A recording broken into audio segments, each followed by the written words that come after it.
o próximo fator capaz de mudar o rumo dos juros, do dólar, da bolsa e dos investimentos? Existem 3 fatores de risco que podem redesenhar o cenário até dezembro: a inflação americana, o conflito do Oriente Médio e o El Niño. Sobre esse assunto, eu converso com o Eduardo Velho, sócio estrategista da Bravonte Capital. Eduardo, bom dia para você. Obrigado pela sua participação. Eu e a Mari Almeida estamos aqui. Queremos saber de você, então, quais são os cenários aí, o que você vê como os principais fatos que vão definir o mercado ao longo desse ano? Bom dia, Felipe, Mariana, tudo bem? Olha, exatamente. Tem uns pontos mais importantes, inclusive já testados pelo Banco Central, né? É o conflito no Oriente Médio, né? A questão também que eu vejo tão importante é o calendário eleitoral, agora, né? A campanha eleitoral. Vai ser importante para sinalizar qual dos candidatos, ou pelo menos o candidato que tiver a maior probabilidade de vitória, se vai fazer ou não o ajuste fiscal no próximo ano, ou iniciar algumas reformas importantes que vão ter que ser feitas, por exemplo, a Previdência Social, isso é importante também. E também existe aí o risco também de curtíssimo prazo, o impacto do El Niño, né, dessa mudança climática sobre a inflação de alimentos. Também eu acho que isso também é uma coisa também muito importante, né?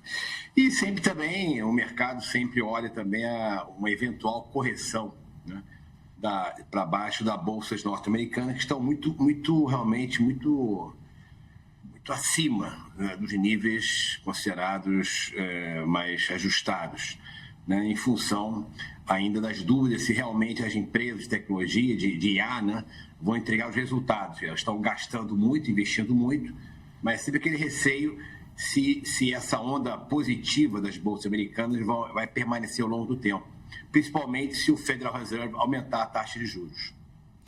Pegando esse último ponto que você trouxe, né, do Federal Reserve e do aumento de taxa de juros, essa é uma incerteza aí que ela tem feito um giro, inclusive, né? Há pouco tempo, quando Kevin Warsh, inclusive, foi indicado, a expectativa é de que ele entraria e conseguiria promover o que Donald Trump tanto queria, que era a redução das taxas de juros. Agora o cenário mudou bastante e ele também está colocando aí adiante aí na mesa outras maneiras de pensar a direção da política monetária. Você acha que vai ter uma mudança mais significativa, algo que poderia inclusive ser uma luz para o Brasil, porque o Brasil está com as taxas de juros altas, né, que também atrapalha o pacote todo. Desse lado internacional do problema da taxa de juros brasileira, você vê alguma novidade que possa aparecer de maneira mais substancial pelo Fed? Olha, o presidente Kevin Warsh, o novo presidente do Banco Central norte-americano, ele já sinalizou, né, a sua preocupação com a inflação e na última ata do Federal Reserve, uma boa parte dos membros do Fed sinalizou o aumento, né, que teria um aumento das projeções de inflação e também veem que os juros teriam que estar um pouco mais altos do que o nível atual, ou seja, esperam aumento de juros. Mas é um pouco dividido lá o Fed, né? Você vê claramente nessa última ata que tem uma divisão ali, gente apostando pela manutenção dos juros, né, e apostando pela alta dos juros.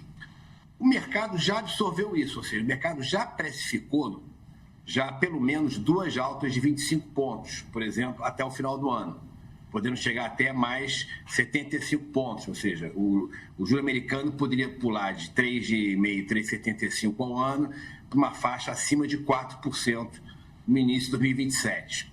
Então, isso já está no preço e os níveis das bolsas, né, das moedas, já está absorvendo isso.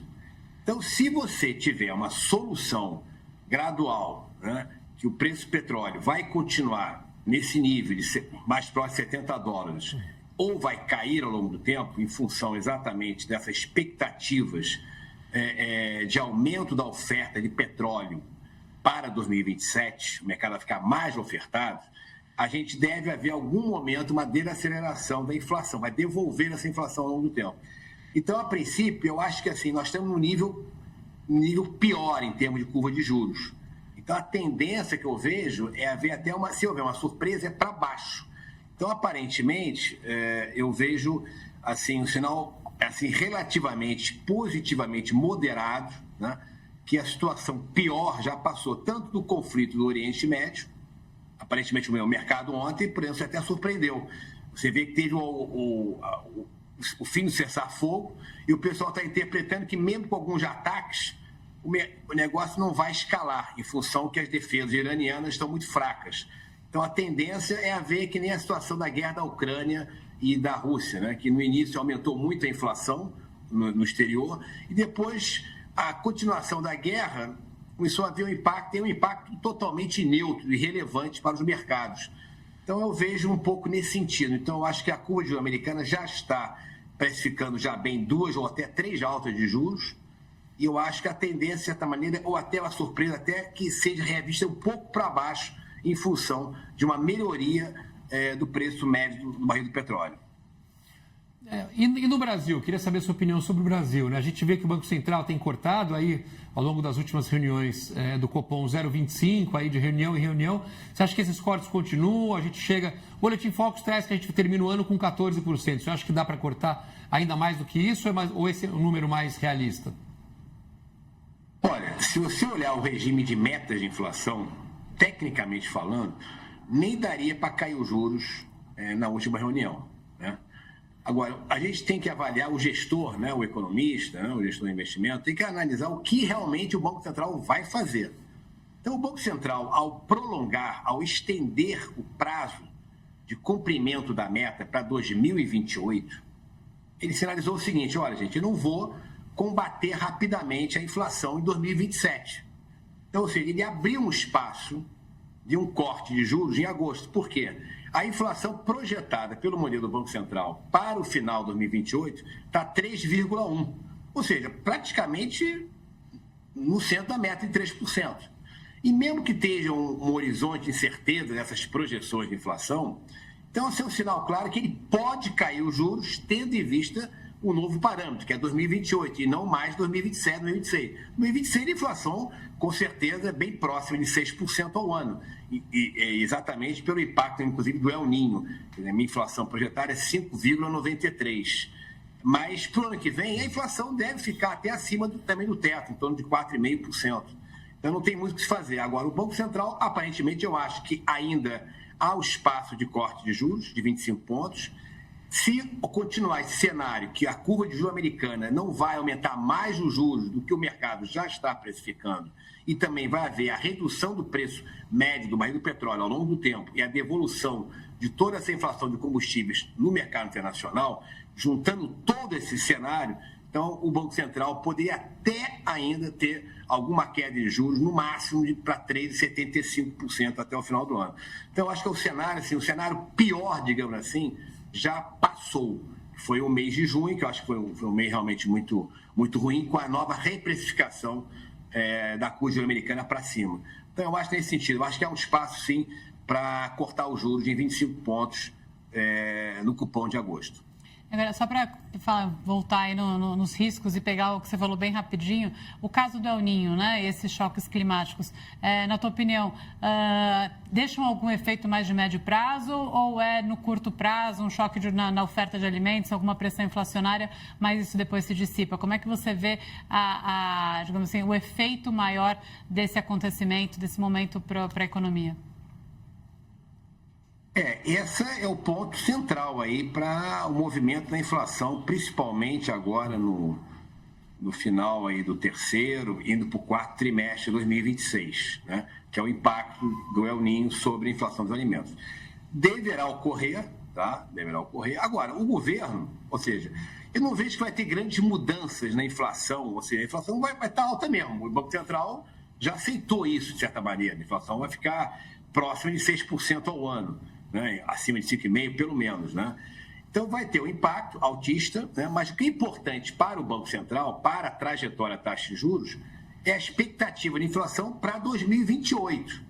Né? Então poderá até ter um pequeno aumento da expectativa de inflação para 2027, mas ela vai estar decrescente, nesse sentido seguinte: a inflação de 2026 vai ser quase 6%, a inflação de 2025 aí um pouco até próximo do teto da meta de 4,5%, e em 2028 caminhando para 3%.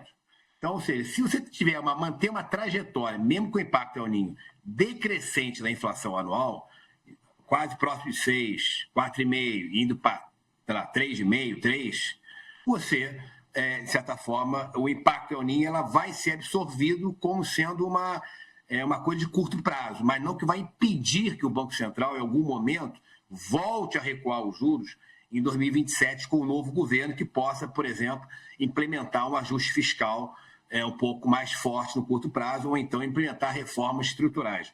Então, eu acho que essa é a dinâmica. Mas eu vejo que o impacto do El Niño ele vai ser muito concentrado no quarto trimestre.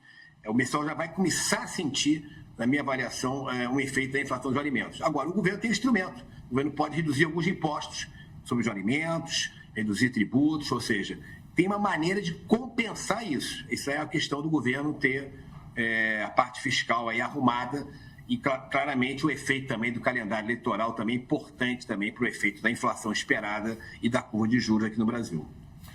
Eu queria te ouvir sobre uma coisa que a gente falou agora há pouquinho, aqui algumas perguntas atrás, sobre essa questão do mercado americano voltado para as empresas de tecnologia, né? Há um investimento massivo, gigantesco nessas empresas. E há essa dúvida, claro, a economia americana inteira está dependendo praticamente disso, né? A gente vê os índices das grandes empresas, como são importantes as ações para o mercado americano e tudo mais, esses grandes investimentos. O senhor acha que se tiver algum tipo de decepção com os resultados dessas grandes empresas, isso pode levar a economia mundial junto para uma recessão ou para alguma crise econômica, como a gente viu, por exemplo, em 1999, ali com a internet, com a bolha da internet, ou 2008 com o mercado imobiliário? Exatamente. O grande receio dos últimos, digamos, 3 anos, né, para cá, sempre foi aquela correção, a eventual correção para baixo das bolsas americanas, na faixa de 20% a 30%. Foi aquela tese, né? Como aconteceu na crise, como você me falou, né, de 99 para 2000, a crise financeira internacional de 2008, que começou no mercado imobiliário americano e gerou aquela crise de hipoteca e gerou a quebradeira da Lehman Brothers. A bolsa americana realmente sentiu. Eu avalio que, considerando que já tivemos essas experiências, né, e o mercado já está mais regulado também, inclusive nos Estados Unidos, está bem mais regulado nesse sentido, eu acho que o impacto tem uma recessão profunda, eu não trabalho com esse cenário de grande recessão. Agora, obviamente, você não entregando os resultados a partir do quarto trimestre, que vão ser divulgados no primeiro trimestre de 2027, ou seja, a gente vai ter mais ou menos uma ideia de uma eventual mudança do cenário da Bolsa Americana, mais ou menos que eu acho, no primeiro trimestre de 2027, considerando também que a curva de juros americano também não vai escalar, ou seja, o juro americano não vai subir muito, mais do que, por exemplo, 50 pontos, já está meio precificado pelo mercado, né? Que pode ser até menos, pode ser só de 25 pontos, por exemplo. Então, eu acho que isso pode acontecer. Caso isso aconteça, eu vejo sim, eu acho que a correção do mercado americano, tradicionalmente, sempre foi mais de 10%. Então, isso pode acontecer, pode desvalorizar bem as moedas emergentes, por exemplo, até o real vai ser influenciado, obviamente, e vai voltar a preocupação sobre o impacto também na inflação, sobre a necessidade de manter os juros aqui ainda elevados por mais tempo, pode gerar realmente uma desaceleração maior do Brasil ao longo de 2027. Mas, por enquanto, esse cenário hoje, que eu vejo pelas curvas do mercado, a probabilidade ainda é baixa ainda. O mercado não está ainda... poucas, assim, se pensar bem, poucas pessoas hoje, poucos gestores hoje consideram que vai ter uma grande recessão mundial em 2027. Então, eu acho que a economia americana está surpreendendo com os indicadores, o mercado de trabalho está começando a desacelerar, mas moderadamente, não é nada demais. Então, eu acho que a probabilidade disso existe, há um risco disso, mas ainda é baixo ainda. Então, não vejo ainda uma recessão ainda aparecendo, não só no Brasil, como também no exterior. Muito bem. Eduardo Velho, sócio estrategista da Bravonte Capital. Eduardo, super obrigado pela sua participação aqui no Pré-Market e bom fim de semana para você. Um ótimo final de semana para vocês. Obrigado à TV CNBC Time.